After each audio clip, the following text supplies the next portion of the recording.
तैसानुभव लाविसे दया घना ऐसी तुझी माव आरती साई बाबा तुमचे नाम ध्याता हरे संस्कृती व्यथा अगाध तव करणी मार्ग धाविषी अनाथा आरती साई बाबा कलियुगी अवतार सगुण परब्रह्म साचार अवतीर्ण झालासे स्वामी दत्त दिगंबर आरती साई बाबा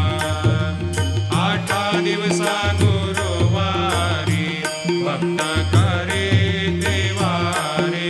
प्रभु पद पावया भव भय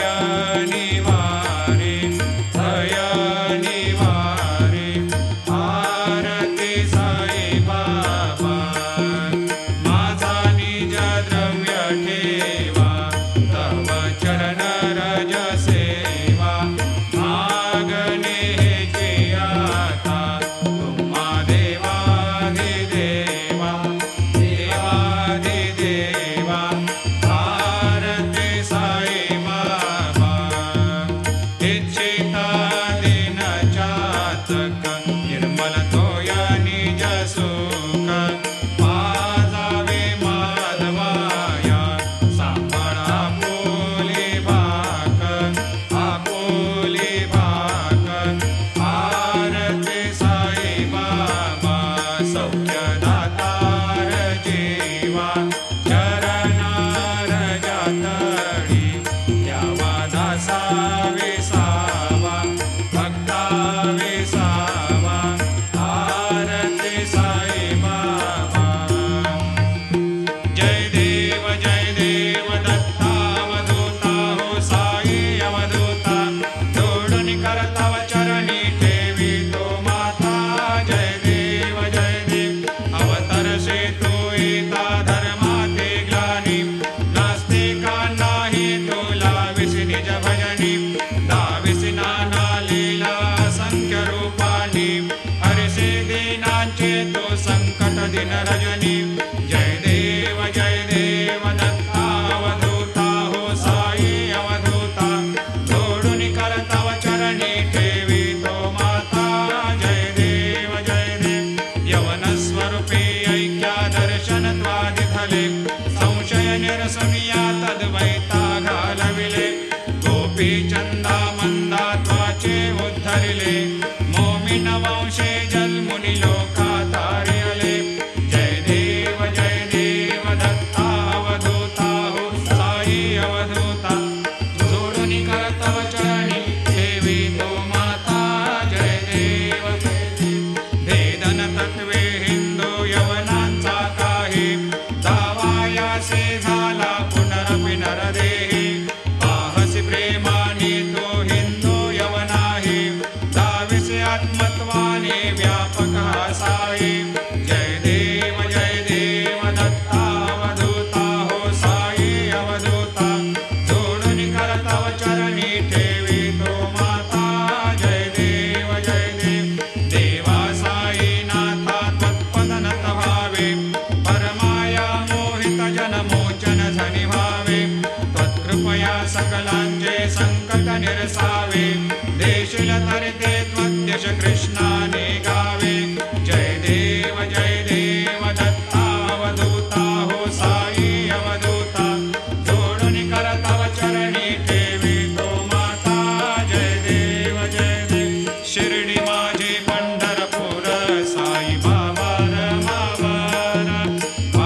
रमावर साई बाबा रमावर शुद्ध भक्ती चंद्रभागा भाव पुंडलिक धागा पुंड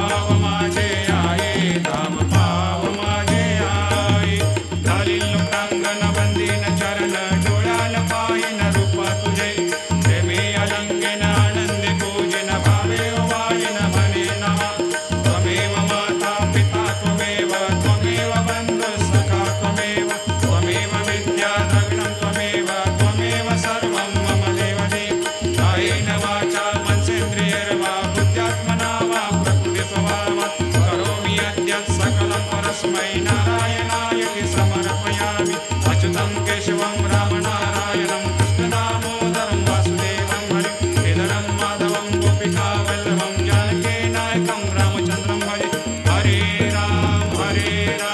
राम राम हरे हरे हरे कृष्ण कृष्ण कृष्ण हरे हरे श्री गुरुदेव दत्त हरि ओं यज्ञेन यज्ञमयजन्त देवास्तानि धर्माणि प्रथमान्यासन्न तेहनाकं हेमान् सजन्त यत्र पूर्वे साद्या सन्ति देवाः ॐ राजाधिराजाय प्रसह्य साहिने नमो वयं वै श्रवणाय कूर्महे समे कामान् कामकामाय मह्यं कामेश्वरो वै श्रवणो दधातु कुबेराय वै श्रवणाय महाराजाय नमः ॐ स्वस्ते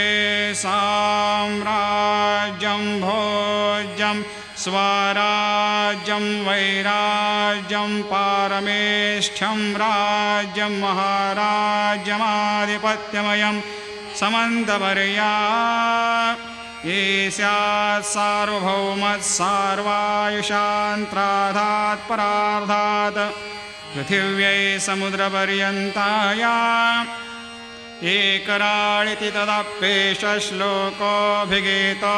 मरुतः परिवेष्टारो मरुतस्या वसङ्ग्रहे आवीक्षितस्य कामप्रेर्विश्वे देवा सभासदैते श्रीनारायण वासुदेवाय सच्चिदानन्द सद्गुरु साईनाथ महाराज की जय अनन्तातुलाते कसेरे स्तवावे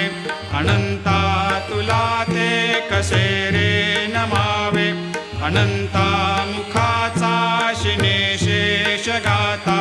नमस्कार साष्टांग श्री साईनाथा स्मरावे मनी त्वत्पदा नित्यभावे पुरावे तरे भक्तिसाठी स्वभावे तरावे जगातारुणी मायताता नमस्कार श्री साईनाथा वसे जो सदा दावया संत लीला दिसे अज्ञलोकान् परे जो जनाला परे अंतरे ज्ञान कैवल्य दाता नमस्कार साष्टांग श्री साईनाथा परालाधला जन्म हा मानवाचा नरासार्थका साधनीभूत साचा धरो साई प्रेमा गळाया अहंता नमस्कार साष्टांग श्री साईनाथा धरावे करे सान अल्पज्ञ बाला करावे अमाधन्य चुंबो निघाला मुखे घाल प्रेमे पराग्रास आता नमस्कार श्री साईनाथा सुराधिक ज्यांच्या पदा वंदिताते शुकाधिक ज्यांते समानत्व देते प्रयागादि तीर्थे पदे नम्र होता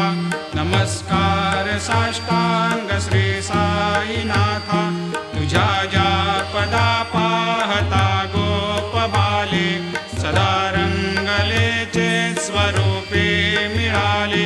करी रास क्रीडा सवे कृष्णनाथा नमस्कार साष्टांग श्री साईनाथा तुला मागतो मागणे एक द्यावे करा जोडितो दीन अत्यंत भावे भवे मोहनी राज हातारे आता नमस्कार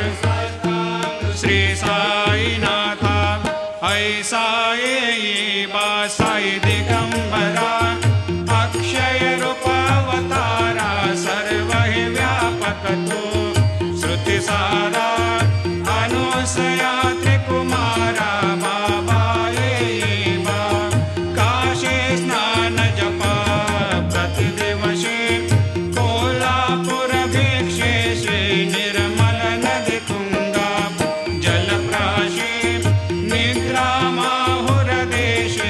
ऐसा ये बा झोळे लोंबतसे वाम करे त्रिशूल डमरू धारे भक्ता वरद सदा सुखकारे देशील मुक्तिचारे ऐसा ये बा पायी पादुका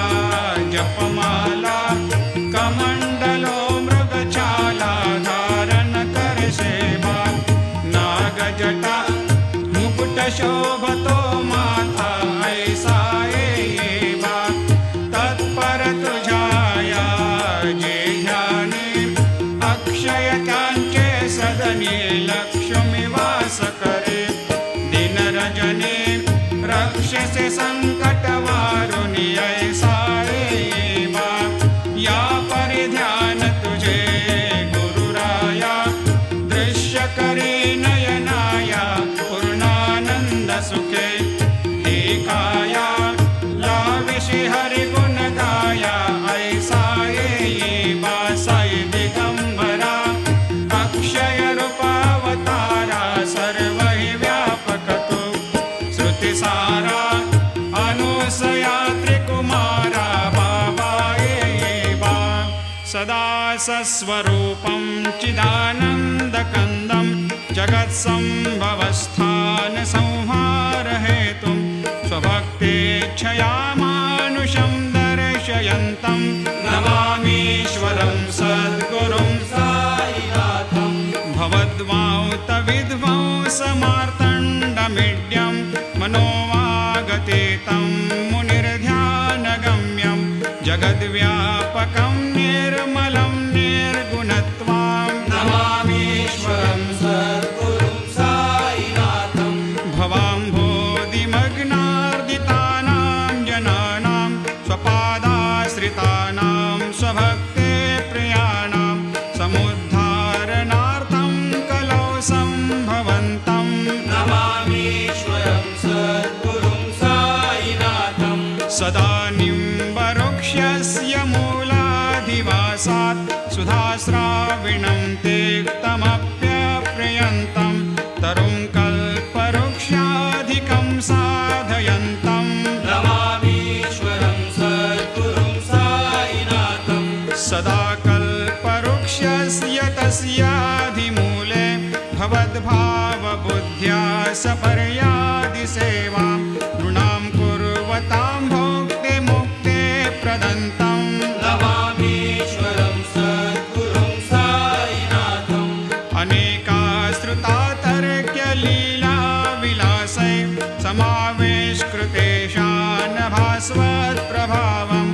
अहं भावहीनं प्रसन्नात्मभावं नमामीश्वरं सद्गुरुं साईनाथं सतां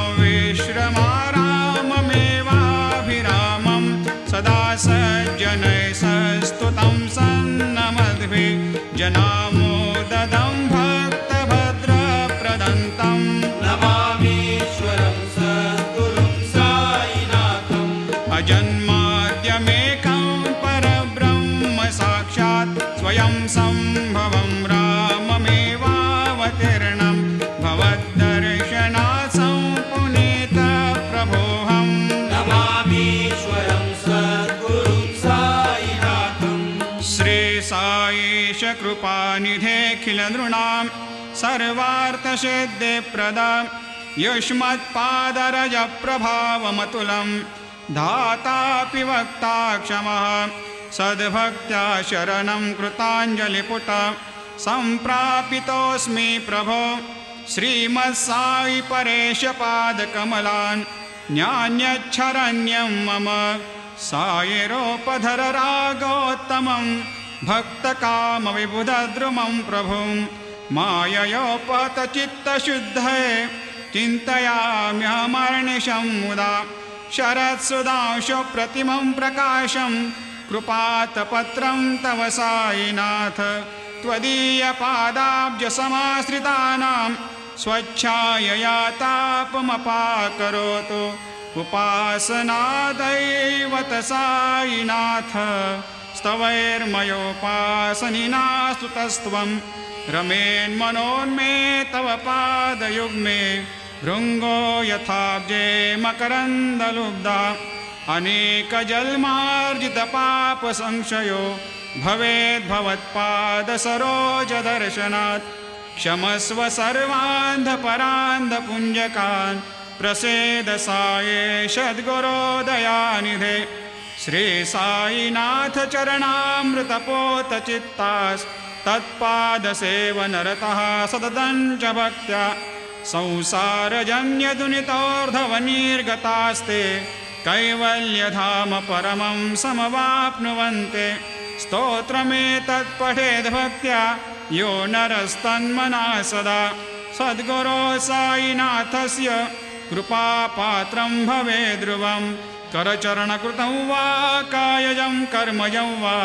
श्रवणनयनजं वा मानसं वा अपराधं विहितमविहितं वा सर्वमेतत् क्षमस्व जय जय करुणाब्धे श्री प्रभो साईनाथ श्री सच्चिदानंद सद्गुरु साईनाथ महाराज की जय।